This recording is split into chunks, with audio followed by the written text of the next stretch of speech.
Centre point Tamil Nadu நேயர்களுக்கு வணக்கம். நமது சென்டர் பாயிண்ட் சேனல் 6000 சப்ஸ்கிரைபர்களை கடந்து பல லட்சம் பார்வையாளர்களை ஈர்த்துள்ளது. அது உங்களுடைய பேர் ஆதரவினால் நடந்த ஒரு அற்புதம். மீண்டும் மீண்டும் உங்கள் ஆதரவை எங்களுக்கு கொடுத்து எங்களை ஊக்கப்படுத்துமாறு உங்களை பணிவன்போடு கேட்டுக்கொள்கிறேன். ஹாலிவுட் எடுத்துக்கிட்டோம்னா உச்ச நட்சத்திரமா இருக்கிறவங்க 2 பேரும் சேர்ந்து நடிக்கிறாங்க. பாலிவுட் எடுத்துக்கிட்டோம்னா அங்கேயும் உச்ச நட்சத்திரமா இருக்கிறவங்க 2 பேரும் சேர்ந்து நடிச்சு படம் பல வெற்றிகளை குவிக்கிறாங்க. ஆந்திராவை எடுத்துக்கிட்டோம்னா டோலிவுட்னு சொல்லுவோம். அங்கேயும் முன்னணி நட்சத்திரங்களா இருக்கிறவங்க சேர்ந்து நடிச்சு பல வெற்றி படங்களை கொடுக்குறாங்க. கேரளாவை எடுத்துக்கிட்டோம்னா அங்கேயும் மம்முட்டி, மோகன்லால் போன்ற உச்ச நட்சத்திரங்கள் 2 பேரும் சேர்ந்து நடிச்சு பல வெற்றி படங்களை கொடுக்குறாங்க. இன்னைக்கு அது கர்நாடகத்திலையும் சாத்தியமாயிருக்கு. ஆனா தமிழ்நாட்டுல உச்ச நட்சத்திரமா இருக்கிறவங்க 2 பேரும் ஒண்ணு சேர்ந்தா நல்லா இருக்குமேன்னு பல நாள் திரை ரசிகர்கள், திரை விரும்பிகள் ஒரு ஏக்கத்தோட பார்த்துட்டு இருந்தாங்க. இதுக்கு முன்னாடி கூண்டு கிளின்னு ஒரு படத்துல நேர் எதிர் துருவங்களா இருந்த எம்ஜிஆர் அவர்களும் சிவாஜி அவர்களும் சேர்ந்து நடிச்ச படம் கூண்டு கிளி. அதுக்கு பிறகு அவங்க சேர்ந்து நடிக்கல. அப்படி 2 உச்ச நட்சத்திரங்கள் சேர்ந்து நடிச்சா எப்படி இருக்கும் அப்படின்னு மக்கள் ஒரு ஏக்கத்தோட பார்த்துட்டு இருந்த அந்த நேரத்துல தான் ராஜ்கமல் இன்டர்நேஷனல் நடிகர் கமலஹாசன் அவர்களினுடைய ஒரு அறிவிப்பு காதுல தேன் பாஞ்ச மாதிரி இருந்தது. அதாங்க ரஜினி, உலகின் உச்ச நட்சத்திரமா கருதப்படுகிற ரஜினி அவர்களும் உலகநாயகன் கமலஹாசன் அவர்களும் சேர்ந்து ஒரு படம் பண்றாங்கிற ஒரு செய்தி காதுல தேனா பாஞ்சுது. அது இயக்க போறது யார் அப்படின்னு பார்த்தா சுந்தர் சி. அது இன்னும் நமக்கு ஒரு பெரிய விருந்தா அமைய போகுதுன்னு ஒரு எதிர்பார்ப்பு கிரியேட் ஆயிருந்தது. உண்மையா சொல்ல போனா ரஜினி ரசிகர்கள் ஒரு பக்கம் கொண்டாடினாங்க, கமலஹாசன் ரசிகர்கள் ஒரு பக்கம் கொண்டாடினாங்க. சுந்தர் சிக்கும் பல ரசிகர்கள் உண்டு. அது அவருடைய உண்மையாலுமே சொல்ல போனா அவருக்கு ஒரு பெரிய வரப்பிரசாதம். ஒரு குடும்பமா சுந்தர் சியை கொண்டாடுவாங்க. அவங்களும் இவங்க 2 பேர்த்தையும் சேர்த்து இயக்கிறது சுந்தர் சின்னு ஒரு பெரிய கொண்டாட்டமாவே மாறுச்சு. ஆனா அந்த கொண்டாடி தீர்க்கிறதுக்குள்ளேயே ஒரு இடி இறங்கின மாதிரி அந்த கூட்டணியிலிருந்து சுந்தர் சி விலகிட்டாரு. அந்த அதிர்ச்சி இருக்கு இல்லையா, அந்த அதிர்ச்சி இன்னும் அது ஒரு பேசுபடு பொருளா, விவாத பொருளாவே போய் என்னடா திடீர்னு இப்படி ஒரு நல்ல செய்தி வந்தது, அந்த நல்ல செய்தியை அனுபவிக்கிறதுக்குள்ளேயே அல்லது திரையில பாக்குறதுக்குள்ளேயே இந்த கூட்டணி முறிஞ்சு போச்சு அப்படின்னு எல்லாருமே தங்களுடைய ஏக்கங்களை வெளிப்படுத்துறாங்க. இப்ப ஏன் சுந்தர் சி விலகினார் அப்படிங்கறதுல பல்வேறு கருத்துக்கள் இங்க விவாதிக்கப்படுகிறது. மனம் போன போக்குல ஒவ்வொருத்தரும் அவங்க கருத்தை அடிச்சு விட்டு இருக்காங்க. அதுல சில பேர் என்ன சொல்றாங்கன்னா, சுந்தர் சி சொன்ன கதை ரஜினிக்கு பிடிக்கல, அதனால அவரு காட்சிகளை மாற்ற சொல்லதுனால சுந்தர் சி அதுல இருந்து விலகிட்டார் அப்படிங்கிறது ஒரு புறம் சொல்றாங்க. இன்னொன்னு சுந்தர் சிக்கு இருக்கிற ஏற்கனவே இருக்கிற கமிட்மெண்ட், இதுல கான்சென்ட்ரேஷனா ஒர்க் பண்ண முடியுமா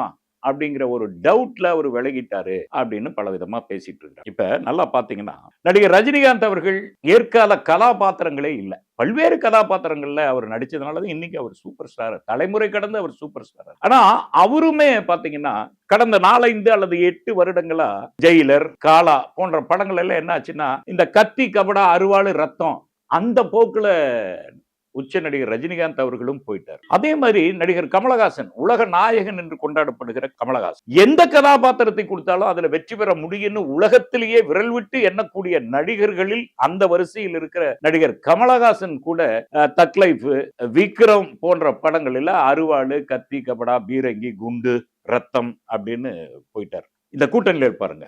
அப்ப இயக்குனர் சுந்தர் சி அவருடைய வரலாற்றை எடுத்து பார்த்தோம்னா 1995 மே 19 அவருடைய முதல் படமான முறைமாமன் படம் ரிலீஸ் ஆகுது. அதிலிருந்து இன்னைக்கு வரைக்கும் இப்ப எடுத்த கடைசி படம் வரைக்கும் எடுத்து கொண்டதுல தடமாறாமல் பயணிக்கிற ஒரு இயக்குனர் யாருன்னா சுந்தர் சி தாங்க. அவர் எந்த இடத்திலையும் தன்னுடைய இயல்பு அவர் விட்டு கொடுக்கவே இல்லை. அவருடைய படம்னாவே குடும்பத்தோட போய் கொண்டாடுற ஒரு படமா தான் சுந்தர் சி படங்கள். அவர் எந்த இடத்திலையுமே நழுவி போகல. நீங்க நல்லா யோசனை பண்ணி பாருங்க. ஏறக்குறைய 31 வருஷம் இந்த திரையுலகில் ஒரு இயக்குனரா, அதுவும் வெற்றி பட இயக்குனரா இருக்காரு. சுந்தர் சியோட அறிமுகமான சமகால இயக்குனர்கள்லாம் இப்ப எங்க இருக்காங்கன்னே தெரியல. பல பேர் வீட்டிலேயே முடங்கிட்டாங்க, திரைப்படங்கள் இல்ல. ஆனா ஒரு 31 வருஷமா ஒரு வெற்றி பட இயக்குனராவே ஒருத்தர் தொடர்கிறார் என்றால் இது சினிமாவை பார்த்தீங்கன்னா பல சூழ்ச்சி, பொறாமை எல்லாமே நிறைந்திருக்கிற ஒரு ஃபீல்டு தான் சினிமா. இதையெல்லாம் கடந்து இன்றைக்கும் ஒரு இயக்குனரா சுந்தர் சி நிக்கிறார் அப்படின்னா அவருடைய ஆற்றல், அவருடைய திறமை, அவர் எடுத்துக்கொண்ட தன்னுடைய அந்த பிளாட்ஃபார்ம்ல மிகச்சரியா இயங்குற ஒரு இயக்குனர் சுந்தர் சி அவர். அதுல குறிப்பிட்டு ஒண்ணு சொல்றேன். கின்னஸ் சாதனைக்காக சுயம்வரம்னு ஒரு படம் எடுத்தாங்க. ஏறக்குறைய அனைத்து டைரக்டரிலும் ஒவ்வொரு போர்ஷன் டைரக்ட் பண்ணாங்க. அதாவது 10 நிமிஷத்துக்கு ஒரு டைரக்டர், 10 நிமிஷத்துக்கு ஒரு டைரக்டர்னு அந்த சுயமரத்தை கின்னஸ் சாதனைக்காக பிரிச்சு கொடுத்தாங்க. இப்ப ஒவ்வொரு போர்ஷன்லயும் அன்னைக்கு இருந்த முன்னணி நடிகர்கள் எல்லாமே நடிச்சாங்க. இந்த 10 நிமிடத்துக்கு ஒரு தடவை இருக்கிற அந்த அத்துணை நடிகர்களும் கிளைமாக்ஸ்க்கு வரணும். நல்லா கவனிச்சு பாருங்க. அத்தனை நடிகர்களும் எல்லாமே முன்னணி நடிகர்கள். அத்தனை பேரும் சுயவரத்துல நடிச்சிருக்காங்க. அத்துணை நடிகர்களையும் சேர்த்து கிளைமேக்ஸ் யாரு எடுக்கிறது, யாரால் எடுக்க முடியும்னு ஒரு பெரிய விவாதமே நடந்தது. அப்படி ஒரு விவாதம் நடக்கும் போது அத்துணை இயக்குனர்களையும் அவங்களுடைய நேரம் அறிந்து காலம் அறிந்து செய்வதற்கு ஒரே இயக்குனர் தான் இருக்காரு. அது சுந்தர் சி அப்படின்னு எல்லா இயக்குனர்களும் சுந்தர் சியை தேர்ந்தெடுத்தாங்க. அப்ப மக்களால் மட்டுமல்ல, இயக்குனர்களாலும் கொண்டாடப்படுகிற ஒரு இயக்குனர் தான் சுந்தர் சி. இதையே நான் சொல்றேன்னா, சுந்தர் சி சொன்ன கதை ரஜினிக்கு பிடிக்கல, அதனால சுந்தர் சி விலகிட்டாரு அப்படிங்கறத என்னால ஏத்துக்க முடியலங்க. ஏன்னா 35 வருடம் சினிமால ஒரு வெற்றி பட இயக்குனரா ஒருத்தர் இருக்கிறார் அப்படின்னா ஆற்றல் இல்லாமையா, திறமை இல்லாமையா, கதை பண்ண தெரியாமையா? சுந்தர் சியை பொறுத்தவரை எப்பேற்பட்ட கதையையும் படைக்கக்கூடிய ஒரு திறமை மிக்க ஒரு இயக்குனர்னா அது சுந்தர் சி. அதுக்கடுத்து வைக்கிற குற்றச்சாட்டு என்னன்னா, அவருக்கு ஏற்கனவே இருக்கிற கமிட்மெண்ட்ஸ், அதனால அவர் விலகிட்டார் அப்படின்னு சொல்றாங்க. ஏற்கனவே இருக்கிற கமிட்மெண்ட்ஸ் இருக்கிற தயாரிப்பாளர்கள்னே வச்சுக்கோங்களேன். ரஜினி கமல் படத்தை இயக்குறாரு நம்ம இயக்குனர் அப்படின்னு அந்த தயாரிப்பாளர்கள் ஃபீட் பண்ணாங்கன்னு என்ன நினைப்பாங்க? சினிமாவில் எப்படி எடுத்துக்குவாங்கன்னா, ரஜினி கமல் படத்தை இயக்குறாரு, அது ஒரு பெரிய வியாபார படமா மாறும். அந்த வியாபாரம் தங்களுக்கு சப்போர்ட் பண்ணும், தங்களுடைய படப்பிடிப்பு கூட கொஞ்சம் தள்ளி வைக்கிறது தான் தயாரிப்பாளர்கள் முயற்சி செய்வாங்க. ஏன்னா அது அவங்களுக்கு வியாபாரமாகும். ஆக அந்த குற்றச்சாட்டையும் நம்மால் ஏத்துக்க முடியல. அப்ப எது உண்மையா இருக்கும்? ஏன் அவர் விலகணும் அப்படிங்கிற கேள்வி நமக்குள்ள எழுது. அவர் எழுதின லெட்டர்ல இருக்கிற வரி தான் நம்மளை சிந்திக்க வச்சது. என்ன வரினா, சில தருணங்களில், நல்ல கவனிங்க, சில தருணங்களில் கனவுகளை துறந்துவிட்டு விதி சொல்லும் பாதையில் பயணிக்க வேண்டியது கட்டாயமாகிறது அப்படின்னு ஒரு வார்த்தையை சொல்றாரு. அந்த வார்த்தை கேட்கறதுக்கு சாதாரணமா இருக்கும், ஆனா உள்ளுக்குள்ள எவ்வளவு பெயின், எவ்வளவு வேதனை இருக்குன்னு நம்மளால புரிஞ்சுக்க முடியுது. அப்ப சில தருணங்களில் கனவுகளை தொலைத்து விட்டு, அப்ப அவருடைய கனவு ரஜினியும் கமலஹாசனையும் இணைத்து ஒரு படம் பண்ணணுங்கிறது சுந்தர் சியினுடைய கனவு. ஆனால் விதி வழியே பயணிக்க வேண்டியது இருக்கு அப்படின்னு சொல்றாரு. அது ஒரு வேதனையா சொன்ன மாதிரி தான் நம்ம எடுத்துக்க முடியும். சுந்தர் சிக்கு அப்படி ஒரு வேதனையை கொடுத்தது எது? சுந்தர் சிக்கு அப்படி ஒரு வழியை கொடுத்தது எது?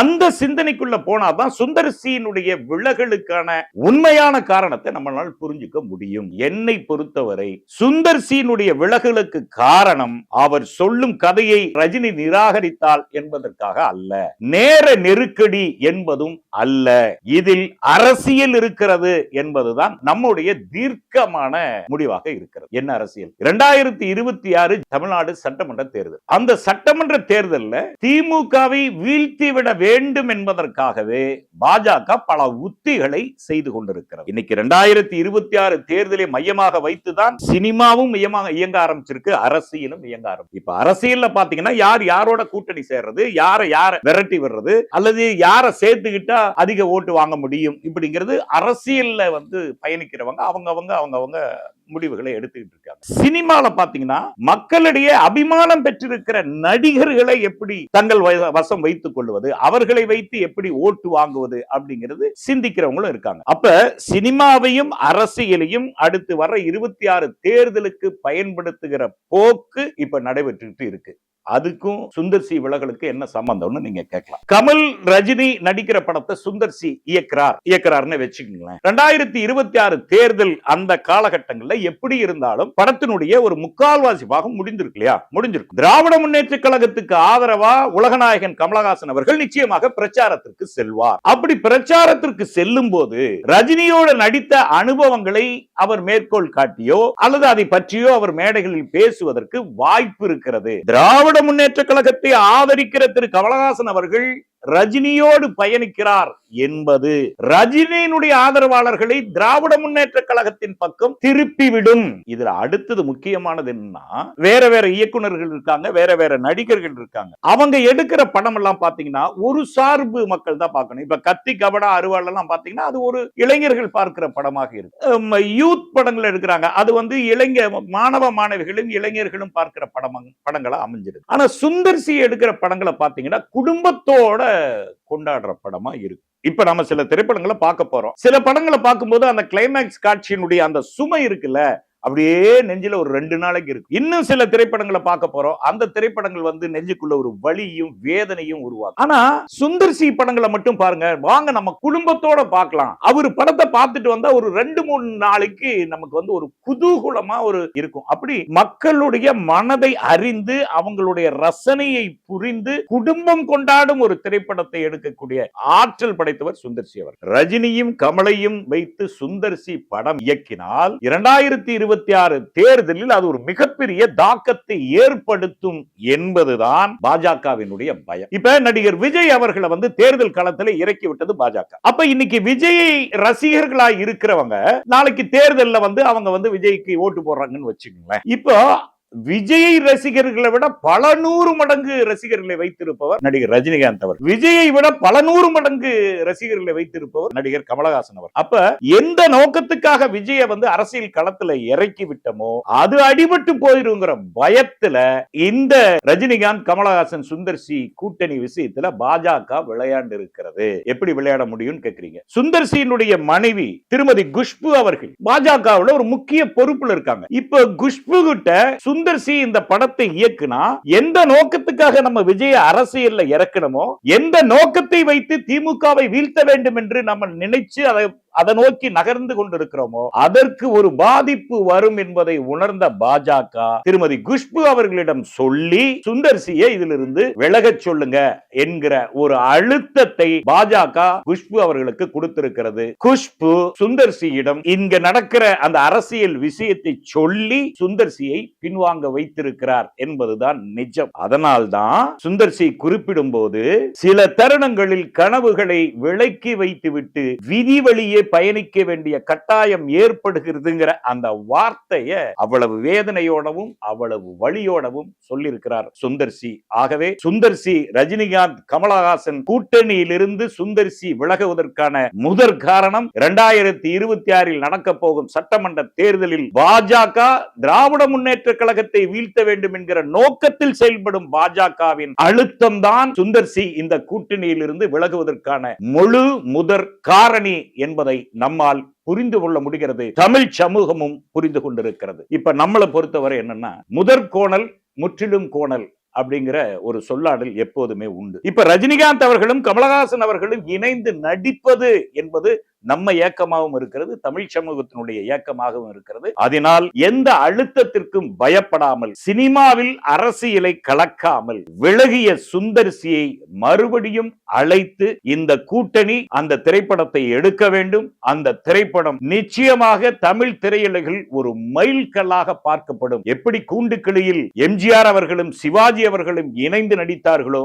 அதுபோல் பல தலைமுறைகளை தாண்டி தமிழகத்தில் நிலவிக் கொண்டிருக்கிற ஒரு இயக்கம் உச்ச நட்சத்திரங்கள் சேர்ந்து நடிக்கவில்லையே என்கிற ஏக்கம், அந்த ஏக்கத்தை உச்ச நடிகர் ரஜினிகாந்த் அவர்களும் உலகநாயகன் கமல் அவர்களும் குடும்பங்கள் கொண்டாடும் ஒரு இயக்குனர் சுந்தர் சி அவர்களும் பரஸ்பரம் அமர்ந்து உட்கார்ந்து பேசி இதற்கு ஒரு முடிவு செய்து அறிவித்த கூட்டணியே மீண்டும் அந்த படத்தை இயக்கும் அந்த பொறுப்பை சுந்தர் சியிடம் வழங்க வேண்டும். அப்படி ஒரு வெற்றி படத்தை தமிழ் சமூகம் எதிர்பார்க்கிறது. நிச்சயம் நடக்கும் என்று சென்டர் பாயிண்ட் சேனல் நம்புகிறது, தமிழ் சமூகமும் நம்புகிறது. பதிலுக்காக காத்திருக்கிறோம். நன்றி. நடுநிலை தவறாத சென்டர் பாயிண்ட்.